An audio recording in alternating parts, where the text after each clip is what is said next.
Welcome to Hargreaves Lansdown's Meet the Manager. I'm Joseph Hill, and today I'm joined by James Harries, manager of the Trojan Global Income Fund, which features on our Wealth shortlist of funds selected for their performance potential. So James, the Trojan Global Income Fund can invest in stocks across the globe. So what sort of characteristics are you looking for from companies to make it into the fund? Well, Troy is known as a cautious, defensive investor. We tend to think about the downside as much as we do the upside of an investment. And we're also very quality focused. So ultimately we want is a business that we think is high quality in terms of high returns on capital employed, is relatively predictable. You can say something sensible about what the business might look like on 5, 7, 10-year view.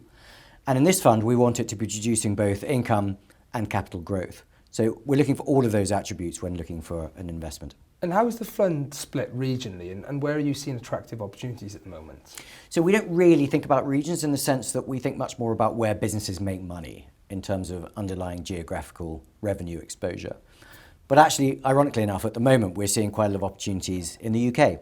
The UK we see is deeply out of favour. It's been in you might say, the capital markets doghouse for quite a long period of time for all the reasons we know. And therefore, we think there are quite a lot of businesses that operate globally, which happen to be listed in the UK, which are looking relatively inexpensive. So that's where we've been allocating capital recently.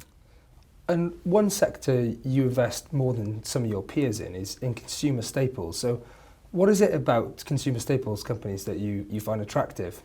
Well, it goes back to where I was starting about we want predictable, resilient businesses. Now, consumer staples businesses have a number of attributes we like. They have identifiable competitive advantages relating to brands, to distribution, and to consumer loyalty effectively, which leads them to be able to have an attractive margin structure. They produce decent returns on capital and ultimately cash flow, which grows in a predictable manner. What's interesting about the sector today is that they had a cycle, if you like. They had excess demand in COVID because lots of us were stuck at home and therefore spending on goods in a way that we wouldn't normally do.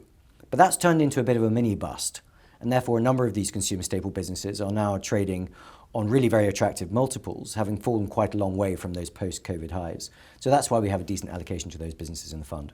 And in managing the fund, you try and generate an income for your investors, but you don't necessarily invest in companies with the highest yield today, and you kind of focus more on income growth potential. So can you tell us a bit more about that?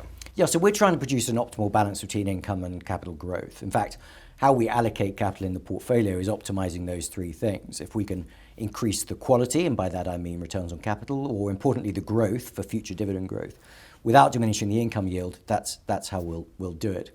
But actually, we've learned over the years that if you allocate to the very highest yielding businesses, that can be problematic.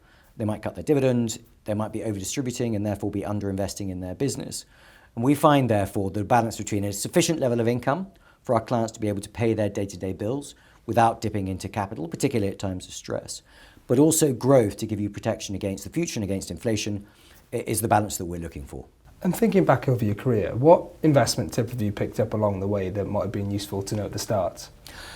I guess the key one is that you should focus relentlessly on the extent to which your businesses are able to earn a return on capital employed in excess of the cost of capital and how long they're going to be able to do that, which is based upon competitive advantages essentially. So much else of what one reads about, one talks about, what you read about in the press is actually not terribly relevant to that, so you should remain focused on that one key variable.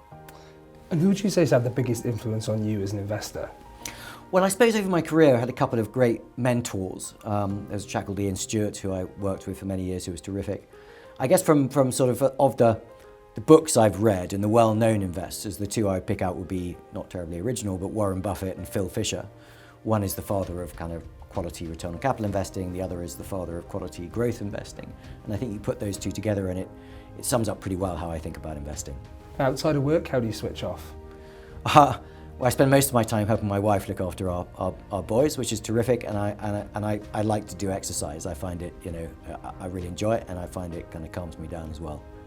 Great. Thank you for joining us. Thanks very much.